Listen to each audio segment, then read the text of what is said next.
Се уште е неразјаснето кои училишта и на каков начин ќе ја започнат наставата во новата учебна година која треба да стартува на 1 октомври.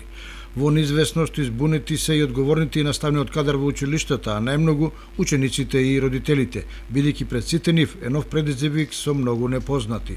Да толку повеќе што се уште не е представена новата национална платформа за онлайн учење, а и училиштата допрва ќе се доподготвуваат за настава со физичко присуство или од дома, според така наречениот комбиниран модел со можност за брзо прилагодување.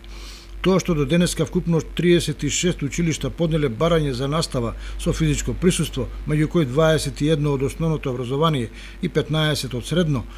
не значи дека е конечна бројка, бидејќи оставена е можност да пристигнат нови испратени по поштенски пат, што исто така е во рамките на пропишаниот рок. За нив и за другите училишта кои ќе можат или не да одржат настава со физичко присуство, ќе одлучува владина комисија во која има представници од Министерството за образование и наука, Министерството за здравство и од Комисијата за заразни болести. Од ресорното министерство деновиот истакна дека училиштата со мал број на класови и ученици можат да побараат дозвола да вршат настава во живо и за одделенијата од 4 па нагоре, но тоа нема да важи за, например, за училиштата во Скопје, на кои нема да им се дозволи настава со физичко присуство. Во секој случај, и надлежните училиштата се во трка со времето и интензивно работат на дефинирање на образовниот процес во новата реалност, а како се до тоа ќе функционира практично, ќе се види и ќе стане појасно на стартот на учебната година, до кога преостануваат уште 20 на ден.